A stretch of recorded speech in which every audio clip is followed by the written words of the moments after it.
Hi, it's Penny here, and today we're going to be doing my reading wrap-up for the first half of July. Now, primarily thanks to Becca's Bookopoly readathon, I managed to read 12 books in the first half of the month, which I think is more books than I read for the whole of June. Anyway, I will be running this as a book battle, which means I pair up the books and then I battle them against each other until we come up with the champion of the month. Also, I will say this month's tournament, I have kind of arranged things so we have one branch which is urban fantasy type stories, another branch which is more high fantasy, a branch which is graphic novels, and then a branch that is sort of science fiction with one contemporary, which again I blame on Becca's Bookopoly. But that should mean we'll kind of get a champion in each of those different areas and then we'll work out the best of those. So let's get into round one. So our first battle is From a Shadow Grave by Andy C. Buchanan up against Guardian of the Dead by Karen Healy. Now both these books are actually written by New Zealand authors, which if you don't know, I'm from New Zealand, so I was excited to pick up two books from my own country because I don't do enough of that. The first book, From a Shadow Grave, is actually just quite a short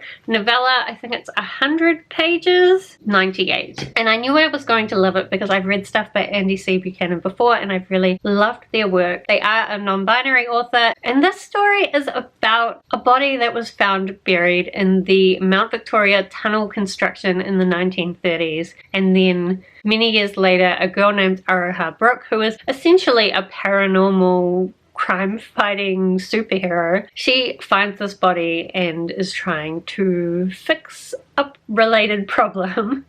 This is a very strange book, so it's kind of hard to describe. Firstly, I will say it's written in second person, which I know will put some people off, but at the same time, it's just so beautifully written that I think it doesn't make it less readable. And the beautiful writing really emphasizes how tragic this story really is. The story is broken up into 4 parts, and the first part really tells the story of how this woman became a ghost. There are trigger warnings for a lot of things, so I will leave those down in the description. But then after that, the second part, we get to meet Aroha Brooke, and I would really love to get some more stories about her because she is such an interesting character, but really only plays a small part in this story. And then the third and fourth parts are where things get really strange. It starts playing with this idea that ghost stories have different versions. You've got a little bit of time twistiness in there, and it really is just a beautiful story about how life can be really painful but also really beautiful at the same time. And so even though this book was really short, I do think it will stick with me for quite a while. Then we have Guardian of the Dead by Karen Healy. Now I'll admit, I picked this book up because I found it at a charity shop, and all I really knew about it is that it included Maori mythology. I have been looking for more Maori-based science fiction and fantasy lately, which is quite hard to find, so if you have any recommendations, then I'd love those. But I found this and I didn't really look beyond the fact that it had Maori mythology in it and that the cover looked kind of dark and mysterious. But in the end, the story really wasn't that dark. It's more YA fantasy set in this boarding school with some general boarding school shenanigans going on. I think it would probably be a good story for people in high school who are studying classics and have an interest in Maori mythology. So we follow this girl named Spencer, I think. I've forgotten already, and I only read this like 2 days ago. But she's at boarding school just trying to get by when she gets pulled into helping out with this Shakespeare play, and then eventually gets involved in some of these mythological creatures and this plan that some of them have to sink the whole North Island. I will say this was written by a New Zealand author, but I found it was quite Americanized in some ways. There is an element in the story where there's a serial killer in the North Island killing people, and they've killed quite a lot of people, and the media is referring to them as the eye slasher. But if there was a serial killer in the North Island killing people in New Zealand, that would be really big news. Now, I've had some experience recently of how the media deals with really big news, and the way that that was dealt with in the story just didn't quite feel right to me. I just don't even think that New Zealand media would call a serial killer the eye slasher. Maybe they would in America. I don't know. That really put me off. And I think there were a few other minor things as well. I also thought the pacing of this was a bit off because because it took quite a long time to introduce you to the world and introduce you to the initial mythology. But then in the second half, it really didn't explain any of the mythology it was introducing, even though it suddenly started introducing a lot of not only Maori mythology but world mythology, and it almost assumed that you knew the world mythology and only explained the Maori mythology, which again, if you've studied classics, maybe that would be okay for you. I think overall this just probably wasn't a book for me, and so I didn't get out of it what I wanted, but that's really on me for not researching it properly. Although I'd also like to blame Libba Bray, because on the front of the book it does say creepy, funny, sexy, smart. Libba Bray. And I don't really think it was any of those things. Maybe at a stretch you could say it's some of them, but sexy?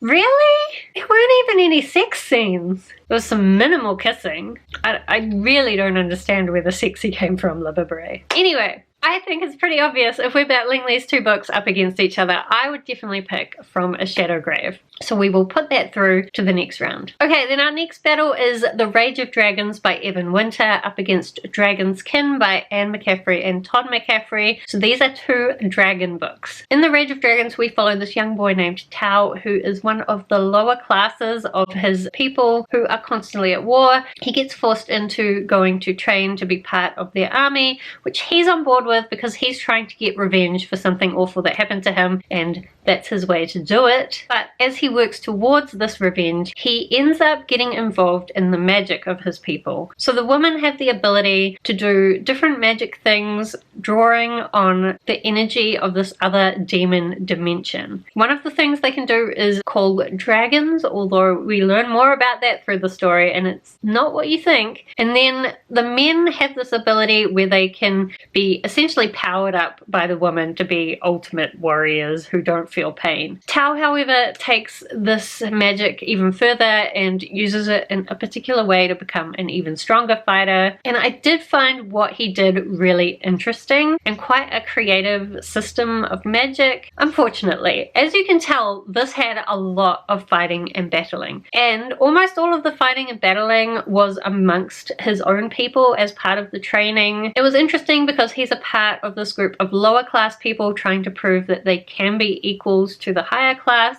But it's also frustrating because even though Tao is fighting for that cause, he's not really interested in that cause. He's really just focused on vengeance. I did think it had a lot of similarities to Red Rising, so if you liked Red Rising but you wish it was more fantastical, then I think Rage of Dragons would be for you. Personally, I didn't really like Red Rising because I didn't like the main character at all, and I felt sort of similar in The Rage of Dragons. I really wish that we had also gotten the perspective of the love interest, and near the end of the book we meet the Queen, and she also seems like a really interesting character. And as the most interesting part of this world to me is the magic system, and the women are the ones who actually perform this magic, I really would have preferred their perspective. So I did like it, but I also had some frustrations. I'm going to go into the next book hoping that we will maybe get some more perspectives, or at least that Tao will do something other than fighting. Fingers crossed. Then we've got Dragon's Kin, which is the 17th book in the Dragons of Pern series. This is a really epic series about this world where this thread regularly, semi-regularly, every few hundred years, falls from the sky and it destroys everything it touches. Luckily, the ancestors of this planet were able to create these dragons that are able to burn the thread from the sky and keep people safe. Now, given that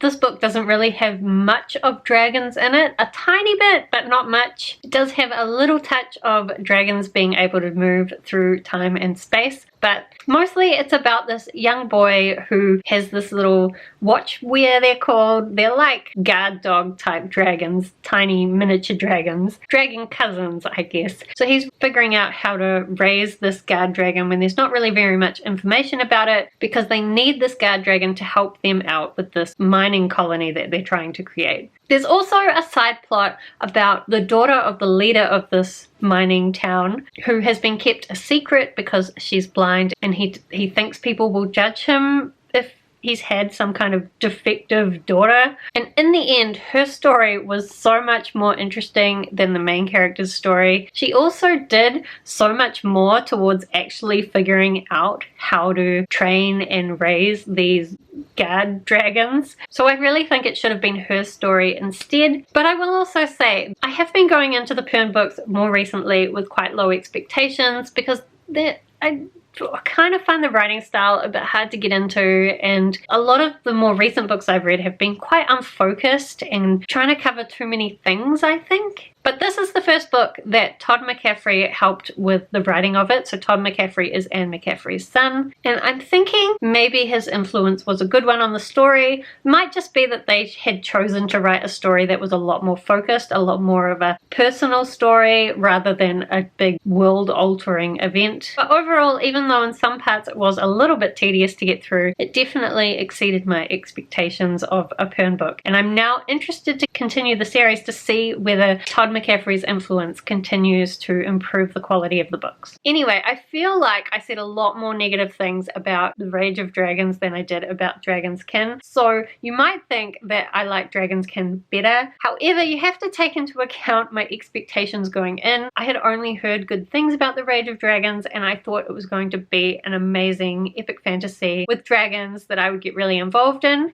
Dragons aren't really that much of the story of The Rage of Dragons, by the way. And I also had really low expectations of Dragon's Kin just because of my recent experience with the series. So I actually thought that The Rage of Dragons was a much better story. The magic is much more interesting. The overall story is much more interesting. If it had just had a little bit less fighting, it would have been much better for me. But I know a lot of people will like that it's so action-oriented. So maybe not the perfect book for me, but I still think it is the better book of the two, and so I will put it through to the next round. Our next battle is The Sandman Volume 3 by Neil Gaiman up against Erased by Kai Sanbei. So, Sandman Volume 3. Sometimes I question why I'm continuing with this series, but I do really like the idea of the character, the Sandman or Dream or Morpheus. He's called a lot of different names through the series. He's basically the god of dreams, but the comics are so varied, and for the most part, he's just a side character in what the story is actually about. Whereas what I'm really wanting from the series is more of his story. We got a little bit of it in Volume 1, maybe a tiny bit more in Volume 2, pretty much none of it in Volume 3. And I think it just makes the series very incohesive. There's no overarching plot that really links everything together. I mean, it kind of is, but you don't get enough of it. The only thing that really saved Volume 3 for me is that there is a particular comic about cats, and the cats essentially have this history of how the world used to be, and then humans essentially dreamed the world that is into existence, and the cats are trying to come up with a way of dreaming the world to how they want it. It was quite dark and also cute because cats are dark and cute. That's what they are, and I really loved it. But unfortunately, none of the other comics in this particular volume did much for me. Then we have Erased. So this is a manga about this boy who has this ability which he calls revival. And what happens is when something's about to go wrong, he will start reliving the short time before it, and he has to try and figure out what it is that's about to go wrong so that he can change something to make it go better. And only when he changes something will the loop stop and continue on. It doesn't always work out for his benefit because sometimes in saving the day he actually hurts himself or, puts himself in a weird situation. And I did really like the way that revival is drawn in the manga because basically you'll have several pages and then they'll just start repeating and he'll realize, oh crap, things are repeating, and he'll be looking for what's wrong. But you as the reader can also look and try and figure out if you know what's wrong or if you can guess. It's not always obvious. Then halfway through the book, something quite extreme happens which triggers his revival ability, except that he goes very far back in time. Actually waiting to see whether he can do revival within revival. Anyway, I love the concept. I'm only disappointed because this first volume didn't really resolve things and I really need to know what happens next. The only criticisms I really have for this is that it did take me a little while to get into it. I wish it had introduced the concept of revival a little bit earlier. And as well, I will say that some of the characters are drawn quite similarly, and then they're not always drawn consistently, so sometimes it's a little bit confusing. I think there's like 3 characters that are sort of similar in look, and it kind of makes sense for them to look similar, but it did just mean I got confused a couple of times. Still, I definitely loved the ideas in the story, and I am super excited to continue it. So when you put it up against The Sandman, there's really no competition here. Either we'll be putting Erased through to the next round. Then we have our science fiction battles. We have An Unkindness of Ghosts by Rivers Solomon up against This Is How You Lose the Time War by Amal El-Moutar and Max Gladstone. So, An Unkindness of Ghosts. I am still trying to work out what exactly it was that I didn't like about this book. Part of it was definitely that there is a science fiction plot that I was interested in, but it didn't get enough focus within the book for my satisfaction. So this book is set on this giant spaceship that is taking people from Earth to these promised lands. It's like a generational ship. A lot of people on the spaceship have never even experienced Earth. They've always lived on the spaceship. And the different floors are basically the different classes of people. So at the top you've got the very privileged elite white people, and then at the bottom you've got the more oppressed black people. Every floor has to some degree a different culture and also different gender attributes. So I did feel like that gender representation was interesting, although I don't feel like it was really explored fully. Like, I don't feel like the impact of that was explored fully. What would that really mean? So then it just felt quite surface level, and maybe that's what frustrated me about this book. I think there were a lot of good ideas in there, but none of them were ever really fully explored. Like, the plot was interesting, but we didn't get enough of it. The world was interesting, but all of the politics that was going on was only touched on briefly, and it never really felt it would actually work. I will admit that I listened to this very quickly on audiobook, and so it's possible that maybe I just didn't absorb the depth to the story, but overall I just felt like it was lacking in depth. I don't know, if you've read it, help me figure out what it was that I didn't like about it. Then I read This Is How You Lose the Time War. This one I feel quite differently about. This is a really beautiful story about these 2 agents from opposing factions in this time war. Basically, there are 2 futures that are trying to change the past to make their futures more likely, and then these 2 agents, when they're back in time changing things in the different versions of reality, they start leaving letters for each other, initially just taunting each other as adversaries, and then eventually showing respect for each other's abilities, and then eventually falling in love. And I just found the writing in this so absolutely beautiful. I think in my vlog I described it as lyrical science fiction, and I think that's a good way of describing it. It's definitely not for people who like science fiction with a lot of rules and like concrete descriptions, because it is not that. I think it's more for people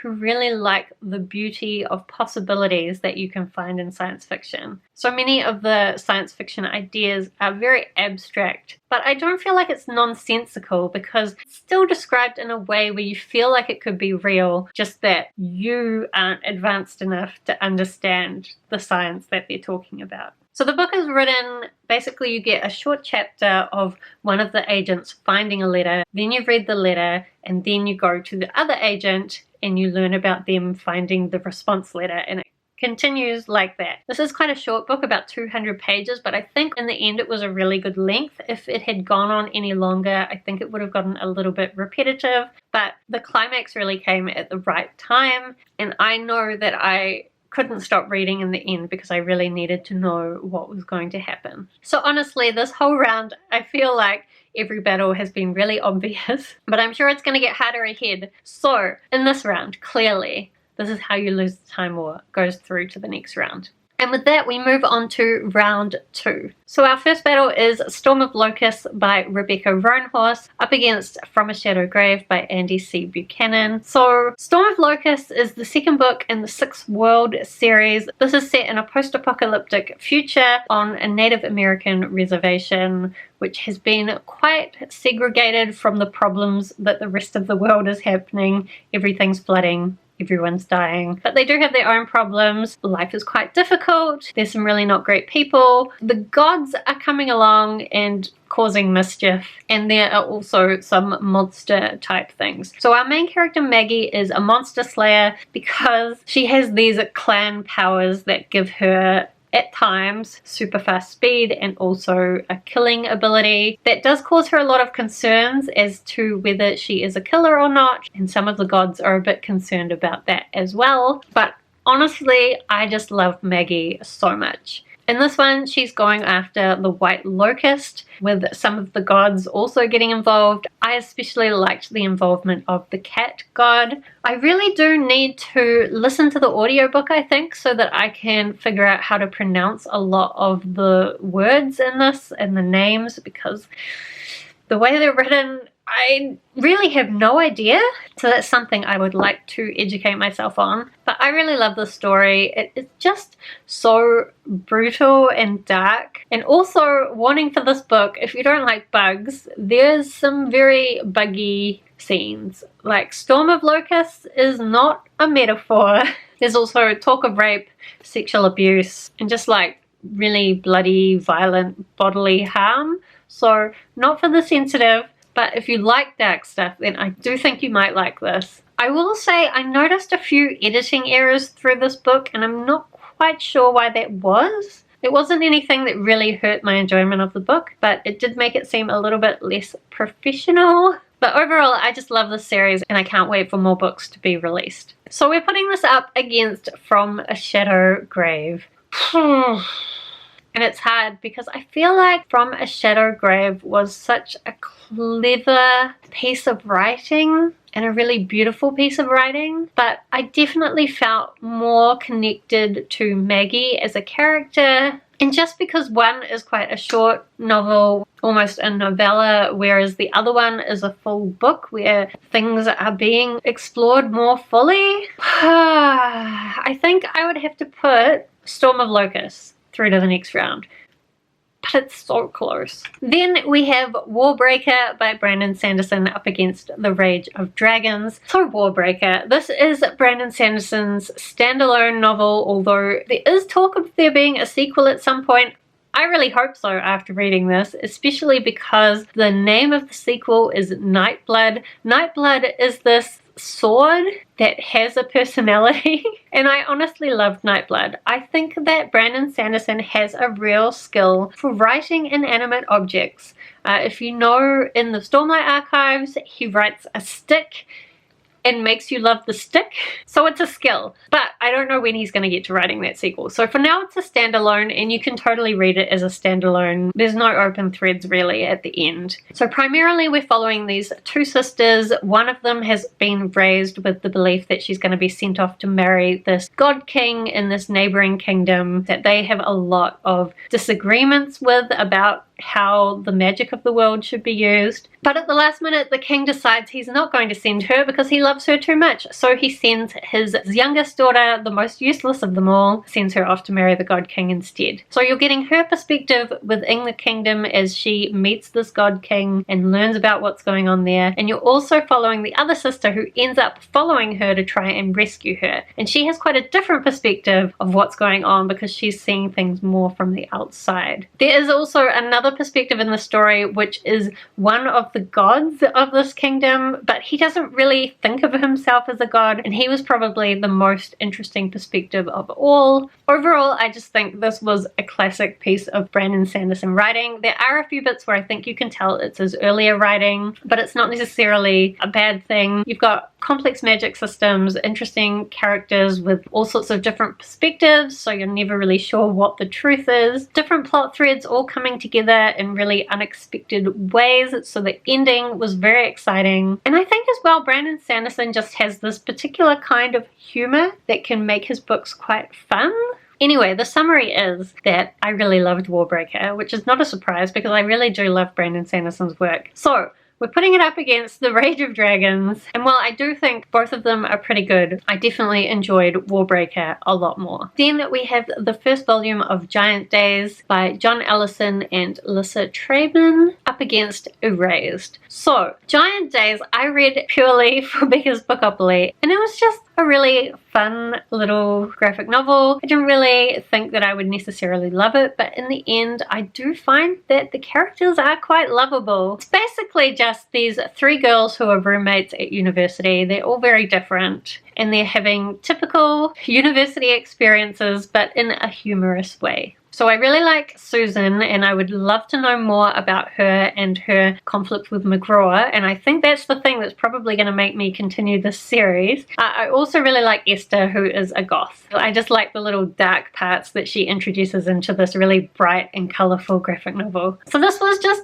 a lot of fun. There's probably not a lot of depth to it, not a lot of new ideas. So when I put it up against Erased, which just had some really cool time travel stuff, and you know I like time travel, so I am going to put Erased through to the next round. Next we have Monday's Not Coming by Tiffany D. Jackson up against This Is How You Lose the Time War. So Monday's Not Coming is a YA contemporary / mystery. It's not something I would normally read, especially because it's targeted at quite a young YA audience. The characters in it are in middle school. So basically this girl comes back from her summer holidays and her friend Monday is missing and she's trying to find out where Monday has gone. Overall, I found this book quite frustrating in a lot of ways. It was frustrating because a lot of the adults weren't really doing anything about this girl Monday being missing, even though it's quite clear that Monday had a lot of issues going on with her family and she was in a dangerous situation. It did kind of make sense in the end, but it was still very frustrating during the reading of it. I was also very frustrated with the main character because she spends a lot of time focused on not wanting people to find out about her dyslexia, and her friend Monday has been helping her with kind of hiding that problem, and so that's a part of why she misses her friend. And I just think if she's really your friend, then you would not worry so much about people finding out about your dyslexia when you're really concerned that something has happened to your friend. And there is a bit of a theme in here about being so wrapped up in your own problems that you don't really pay attention to what's going on in your friend's life. And I don't know how I feel about how that was dealt with. And I also don't know, like, whether it really emphasized enough that her fears about people finding out that she had dyslexia were unwarranted as well. And then in the end there was a twist, as there always is in this kind of book, and unfortunately I've read that kind of twist before and I think it's the kind of twist that really only works a few times. Either that or it wasn't done very well in this book. But again, it's targeted at a much younger audience than what I am, so if I'd read it when I was that age, it probably would have blown my mind. And it probably also would have educated me a little bit about dyslexia and people having really hard home lives. So I think for the demographic that it is targeted at, it's probably a good story. But for me, an old lady, not so much. So come on, you know which one's going to be put forward to the next round here. We're going to put through This Is How You Lose the Time War. Okay, and so with that, we are up to the semi-finals. Things get quicker from here, but they also get more difficult. I'm already looking at the first round and I don't even want to do it. So we have Storm of Locusts by Rebecca Roanhorse up against Warbreaker by Brandon Sanderson. I love both of these for different reasons. I really love the characters in both books, although I do feel more attached to Maggie from Storm of Locusts just because I have more in common with her. If only I was a monster slayer. But I did really love the characters in Warbreaker as well. And I would also say that the plot in Warbreaker is much more intricate and clever. Not that Storm of Locusts is not clever, like it does have some really interesting things happening in the plot, and it is interesting how... Okay, so I spent so long trying to decide that my camera battery died, but I think in the end, even though I loved both these books, that Warbreaker is just slightly cleverer and there's a lot more going on. So I'm going to put Warbreaker through to the finals. I don't know if that's the right call. Okay, then we have Erased up against This Is How You Lose the Time War. Both of these are twisty time books, and I did enjoy both of them, but actually I just think The writing in This Is How You Lose the Time War was so beautiful and so rich, whereas the writing and the art style in Erased weren't necessarily the most amazing. And even though the time travel stuff is pretty cool, it's not as amazing and complicated as the time travel and This Is How You Lose the Time War. So I think the clear winner in this case is This Is How You Lose the Time War, so I will put that through to the finals. Okay, so we're up to the finals and I hate it. So we've got Warbreaker up against This Is How You Lose the Time War. I hate making decisions. Why do I do this to myself? In my magical spreadsheet where I rate things against 7 different criteria and I average it up, I gave both these books 4.6. So very similar, and that makes it really hard to judge. And I don't even know, do I agree with it? In this criteria, I've given Warbreaker a 5 for enjoyment, and I've only given This Is How You Lose the Time War a 4. And I don't think that's accurate at all. I think I love them both. But if I give This Is How You Lose the Time War a 5 for that, then it's winning by 0.1. Do I agree on all the rest of the stuff I wrote though? Okay. The spreadsheet has spoken. I mean, it's so close on both of these. But as I was saying, Warbreaker, there are a few bits where I think you can tell the writing is just a little bit, I don't know how to describe it, like a little bit cliche, a little bit try-hard. I don't know. It's still way better than most other people could do, but I know that Brandon Sanderson can do better. There's just a few parts in Warbreaker where things seem a little bit convenient, or where characters act in a way that's a little bit performative.